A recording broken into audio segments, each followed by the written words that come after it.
जय तेलंगाना। जय तेलंगाना। जैसे में हाजिर हमारे निराला गणेश गुप्ता साहब हैं। अभी तो एक 15-20 दिन को तो रोज दूल्हा ही बन के रहे, क्योंकि हर जगह जाना है, सबको हाथ जोड़ना है, वोट मांगना है। तो बाकी सारे पार्टी के जितने भी कैडर हैं वो जो कैंपेनिंग का प्रोग्राम चला रहे हैं, लेकिन हमारे गणेश भाई आज के दूल्हा हैं, आपके दुआओं के लिए यहाँ पे आए। गणेश गुप्ता साहब हैं और हमारे आबिद रसूल खान साहब, खासकर हैदराबाद से हमारे निजामाबाद के भाइयों से बात करने के लिए यहाँ तक आए हैं, उनका मैं बहुत शुक्रिया अदा करती हूँ।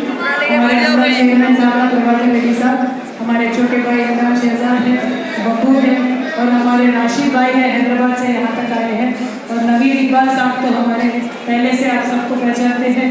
और हमारे mayor, first lady mayor Nizamabad Amin भाई है जो रेडको के चेयरमैन हैं।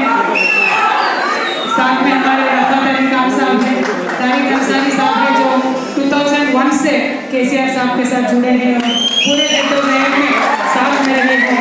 हमारे रूप सिंह साहब हैं जो स्टेट सेक्रेटरी हैं।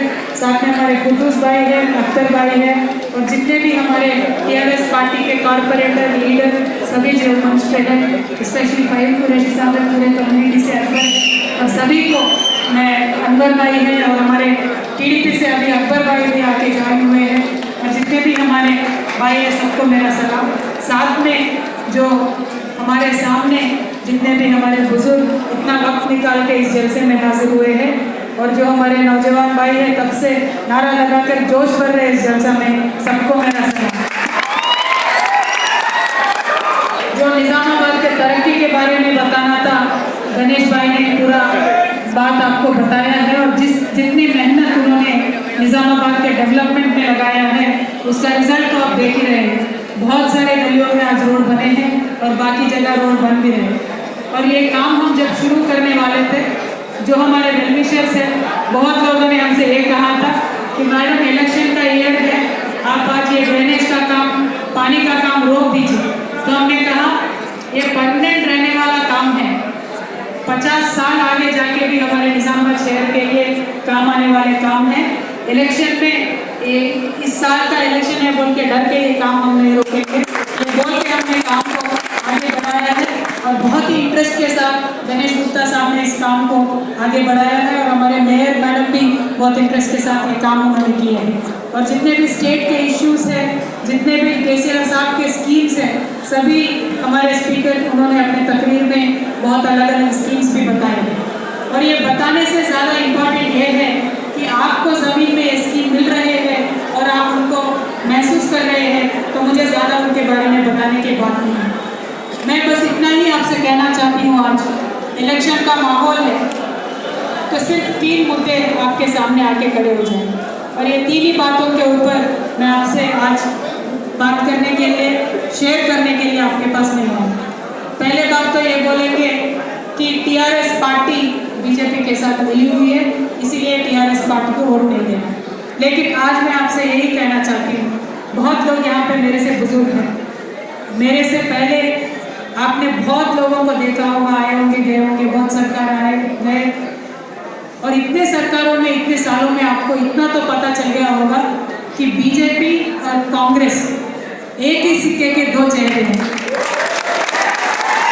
ये दोनों अलग अलग नहीं है, एक ही सिक्के के 2 चेहरे हैं।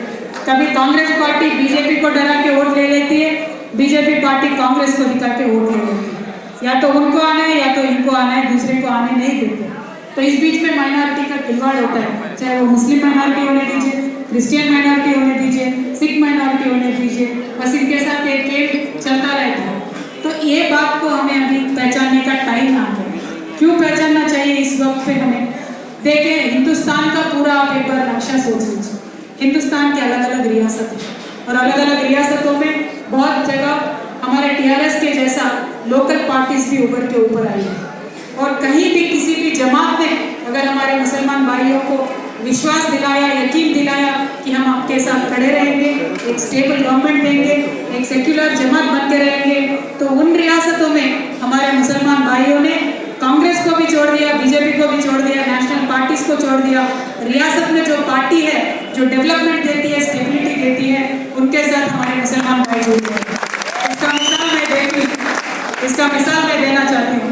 उत्तर प्रदेश में समाजवादी पार्टी के साथ हमारे मुसलमान भाई बहुत जुड़े रहते हैं और इस समय नवीन पटनायक साहब है, उनके साथ जुड़े हुए। कर्नाटका में हमारे बीजेडी पार्टी है, उनके साथ भी जुड़े हैं। तो ऐसे अलग अलग जगहों पे जहाँ पे कोई जमात, एक सेक्युलर जमात मिलती है, तो मुसलमान भाई उनसे जुड़े हुए हैं। तो तेलंगाना में आज आपके पास एक ऑल्टरनेटिव है। कांग्रेस पार्टी से, बीजेपी से, ये नेशनल पार्टी से, पॉलिटिक्स से एक ऑल्टरनेटिव पार्टी आज आपके सामने है। पिछले 4 सालों में हमने आपको सिर्फ कहने का नहीं, हमने करके दिखाया है कि हम स्टेबिलिटी रख सकते हैं, डेवलपमेंट भी रख सकते हैं, तरक्की की बात भी हो सकती है, उर्दू को इज्जत देने वाली बात भी चला सकते हैं, मजहब का रेस्पेक्ट करना भी हम जानते हैं, साथ में तालीम देना भी हम जानते हैं। तो हर एक चीज़ को हाथ में, दोनों को साथ में लेके चलने वाला एक जमात आज तेलंगाना में है। तो आप सबसे मैं ये रिक्वेस्ट करना चाहती हूँ, ऐसे सेक्युलर जमात को आप साथ दीजिए, ऐसे सेक्युलर जमात चलाने वाले लीडर के हाथ और मजबूत कीजिए, कार के निशाने पे वोट दीजिए। और लास्ट में जब निज़ामाबाद की बात आती है, निज़ामाबाद लोकल में, निज़ामाबाद शहर में रहने वाले लोगों को जब इलेक्शन का डेट आता है, इलेक्शन का टाइम आता है, तो एक बात बताएंगे। देखिए, इस बार तो कांग्रेस पार्टी ने बहुत ही सालों के बाद, बहुत ही इलेक्शन के बाद हमारे माइनॉरिटी भाई को वोट दिया, सीट दिया है। तो आपके पास आएंगे, अलग अलग लोग आएंगे, बोलेंगे कि हमारा आदमी है, आपको वोट इन्हें देना। मैं आपको सिर्फ इतना ही कहना चाहती हूँ, आदमी अच्छे हैं, कायद में अच्छे हैं, सिंपल आदमी है, लेकिन वो गलत पार्टी है। आदमी अच्छे होके गलत पार्टी में अगर वो है, तो उनके हाथ हमेशा बंधे ही रहेंगे। आपके वास्ते काम करने के लिए, तरक्की के वास्ते काम करने के लिए, खुल के कुछ भी बोलने के लिए उनके पास कोई शक्ति नहीं होगी, कोई हिम्मत भी नहीं होगी। उनका पार्टी उनके हाथ बांध के रखेगा। क्या ऐसे पार्टी को वोट देना है जो एक पॉलिटिकल एडवांटेज लेने के लिए हमारे किसी आदमी को उन्होंने टिकट दे दिया है, लेकिन आगे चल के हमारे तरक्की में उनका कोई भी परसेंटेज उनका इसमें नहीं रहेगा? तो वो एक बात आप सोचिए। ये 3 बातों पे आप घर को जाने के बाद भी गौर कीजिए। जो पॉलिटिकल सिचुएशन इंडिया में क्या है, सेक्युलर जमात कई स्टेट में है, तो उसको सपोर्ट किस तरीके से करना है, और अगर हमारा आदमी है बोल के वोट मांगने के लिए कल कोई आएंगे तो किस तरीके से आपको सोचना है। बस इतना ही मैं आपसे गुजारिश करती हूँ। और बाकी चीज़ निज़ामाबाद के तरक्की के होने दीजिए, बीजेपी के पार्टी के बारे में होने दीजिए। जितने भी रूमर चलते रहे वो तो सच नहीं, क्योंकि लास्ट में मैं एक बात आपसे कहना चाहती हूँ, केसीआर साहब जब तक हुकूमत में है, इस इलेक्शन में एक भी सीट बीजेपी को तेलंगाना में हम जीतते नहीं हैं। इसी जिद के साथ आगे बढ़ के इस चुनाव में जा रहे हैं, इसी भरोसे से कि हमारे माइनॉरिटी भाई टीआरएस पार्टी के साथ खड़े रहे। तो मैं आपसे इतना ही गुजारिश करती हूँ, निज़ामाबाद में कल आप वोट देने जाएंगे तो ये सारी बात आप गौर कीजिए और आप अच्छा डिसीजन लीजिए और कार के निशान पे वोट दीजिए। बिगाड़ को जिताइए।